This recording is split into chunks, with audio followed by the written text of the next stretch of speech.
দেখবেন যেই না শীত শেষ হলো, গরমটা ঠিক শুরু, ঠিক সেই মুহূর্তে যে সকল অনুষ্ঠান বাড়ি থাকে সেই জায়গাগুলোতে প্রত্যেকের মেনুতে এঁচোড় চিংড়ি মাস্ট। এত ভালো লাগে এই রেসিপিটা। অনুষ্ঠান বাড়ির মতোই আজকে আপনাদেরকে ঘরোয়া স্টাইলে এঁচোড় চিংড়ি বানিয়ে দেখাচ্ছি। নমস্কার সকলকে, আমি অর্চিতা, রুচিমিত রেসিপি মার্ট চ্যানেলে আপনাদের সকলকে স্বাগত জানাই নতুন একটা রেসিপিতে। আশা করি সকলেই খুব ভালো আছেন। তো এঁচোড়টা প্রথমে এরকম ডুমো ডুমো সাইজের করে কেটে নিয়েছি। এর আগে আমি যে সমস্ত এঁচোড়ের রেসিপি আপলোড করেছি সেখানে দেখিয়েছি এঁচোড় কীভাবে আপনারা সহজেই কেটে নিতে পারবেন। তো এঁচোড়গুলোকে কেটে নেওয়ার পরে আমি মোটামুটি আধ ঘন্টা মতো জলে ভিজিয়ে রেখেছিলাম এবং ভালোভাবে জল দিয়ে ধুয়ে নিয়ে একটা কুকারের মধ্যে ওই ডুমো ডুমো আকারের করে কেটে নেওয়া এঁচোড় এবং একই সাইজের কেটে নেওয়া আলুগুলোকে দিয়ে দিলাম আমি কুকারের মধ্যে। আর তার সঙ্গে দিয়ে দেবো 1 কাপ পরিমাণে জল।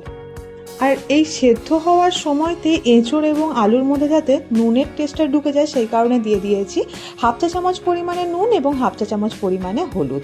নুন আর হলুদটাকে ভালোভাবে এঁচোড় এবং আলুর সঙ্গে মাখিয়ে নিয়ে কুকারের ঢাকনাটা বন্ধ করে গ্যাসের ফ্লেমটা হাইতে রেখে প্রথমে 2টো হুইসেল এবং তারপরে গ্যাসের ফ্লেমটা মিডিয়ামে রেখে 3টে হুইসেল দিয়ে নেব এবং তারপরে গ্যাসের ফ্লেমটা অফ করে দিয়ে রেস্টিং মোডে 10 মিনিটের জন্য রেখে দেবো।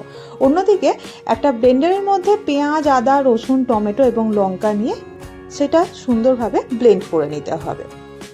এরপরে ওভেনে একটা কড়াই বসিয়ে নিয়ে কড়াইটা ভালোভাবে গরম হয়ে গেলে তাতে দিয়ে দেবো সরষের তেল এবং তেলটা গরম হয়ে গেলে তাতে দিয়ে দেবো আগে থেকে নুন হলুদ মাখিয়ে ম্যারিনেট করে রাখা চিংড়িগুলোকে 1 থেকে 1.5 মিনিটের জন্য হালকা করে ভেজে কড়াই থেকে তুলে নিতে হবে। এবারে ওই একই কড়াইতে দিয়ে দেবো 2 টেবিল চামচ পরিমাণে সর্ষের তেল এবং তাতে ফোড়ন হিসাবে দিয়ে দেবো গোটা গরম মশলা অর্থাৎ দারচিনি, লবঙ্গ এবং এলাচ ফাটিয়ে, আর তার সঙ্গে দিয়ে দেবো একটা তেজপাতা ছিঁড়ে, একটা শুকনো লঙ্কা ভেঙে এবং 1/2 চা চামচ পরিমাণে গোটা জিরে। কয়েক সেকেন্ডের জন্য এগুলোকে একটু নাড়াচাড়া করে নিতে হবে এবং তারপরে দিয়ে দেবো একটা মিডিয়াম সাইজের পেঁয়াজকে এরকম ছোট ছোট করে কুচি করে নিয়েছিলাম, সেটা কড়াইতে দিয়ে ওটাকে 1-1.5 মিনিটের জন্য ভেজে নিতে হবে। যখন দেখবেন কালারটা এরকমভাবে চেঞ্জ হয়ে গিয়েছে তখন দিয়ে দেবো আগে থেকে বেটে রাখা ওই মশলাটাকেও 2 থেকে 2.5 মিনিটের জন্য গ্যাসের ফ্লেমটা মিডিয়ামে রেখে ভেজে নিতে হবে। যখন দেখবেন আদা, রসুন এবং পেঁয়াজের গন্ধটা চলে গিয়েছে সেই মুহূর্তে কিছু শুকনো মশলা অ্যাড করব। এখানে দিয়ে দিয়েছি স্বাদ অনুসারে নুন, 1/2 চা চামচ পরিমাণে হলুদ, 1 চা চামচ পরিমাণে কাশ্মীরি লাল লঙ্কা গুঁড়ো, 1 চা চামচ পরিমাণে জিরে গুঁড়ো, 1.5 চা চামচ পরিমাণে ধনে গুঁড়ো, তার সঙ্গে অবশ্যই 1 চা চামচ পরিমাণে আলুর দম মশলা। চাইলে আপনারা এখানে অল্প একটু চিকেন মশলাও ব্যবহার করতে পারেন। আর তার সঙ্গে অবশ্যই 1/2 চা চামচ পরিমাণে চিনি। অল্প একটু জল দিয়ে সমস্ত মশলাটাকে 2 থেকে 2.5 মিনিটের জন্য ভালোভাবে কষিয়ে নিতে হবে এবং যখন দেখবেন এরকমভাবে জলটা অনেকটা কমে গিয়েছে এবং সাইড থেকে তেল ছাড়ছে এবং মশলাটা থেকে খুব সুন্দর একটা গন্ধ বেরিয়ে আসছে, সেই সময়টা দিয়ে দিতে হবে আগে থেকে সেদ্ধ করে নেওয়া এঁচোড় এবং আলুটা। জলটা ছেঁকে ফেলার প্রয়োজন নাই, কারণ জলের মধ্যে কিন্তু এঁচোড় আলুর সমস্ত ফ্লেভারটা আছে, তাই জল সমেতই কড়াইতে দিয়ে দেবেন। সেই কারণে যখন আলু এবং এঁচোড়টা সেদ্ধ করতে দেবেন তখন কিন্তু পরিমাণ মতো জলটা দেবেন যাতে জলটা রান্নার ক্ষেত্রে কাজে লাগে।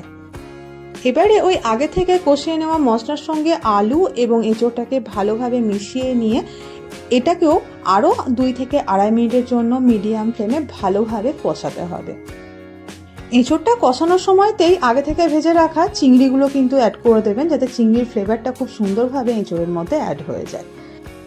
কড়াইতে চিংড়িটা অ্যাড করার পরে আরও 1 থেকে 2 মিনিটের জন্য এঁচোড়টাকে ভালোভাবে কষিয়ে নেবেন। যখন দেখবেন গ্রেভিটা অনেকটা কমে এসছে, এরকম গা মাখা একটা ভাব এসছে, সেই মুহূর্তে ওপর থেকে 1/2 চা চামচ পরিমাণে ঘি এবং 1/4 টিস্পুন পরিমাণে গরম মশলার পাউডার দিয়ে গ্যাসের ফ্লেমটা অফ করে দিয়ে ঢাকা দিয়ে আধ ঘন্টার জন্য রেখে দিন। দেখবেন এত সুন্দর খেতে হবে। গরম গরম ভাতের সঙ্গে সার্ভ করুন এই এঁচোড় চিংড়ির রেসিপিটা। অনুষ্ঠান বাড়ির এঁচোড় চিংড়িকেও হার মানিয়ে যাবে এই এঁচোড় চিংড়ির টেস্টটা। একটু খেয়াল করলে বুঝতে পারবেন আমি এই রান্নাটা করতে যেমন কম তেল ব্যবহার করেছি সেরকমই সময়ও লেগেছে খুব কম। ম্যাক্সিমাম এই রান্নাটা করতে আধ ঘন্টা সময় লাগে। এখানে কিন্তু এঁচোড় বা আলুটাকে আগে থেকে তেলে ভাজারও প্রয়োজন নাই, তবে খেতে ভীষণ সুন্দর হয়। আশা করছি এই রেসিপিটা অবশ্যই একবার আপনারা বানাবেন এবং বানিয়ে খেতে কেমন হয়েছিল কমেন্ট বক্সে লিখে জানাতে ভুলবেন না। ভালো থাকবেন।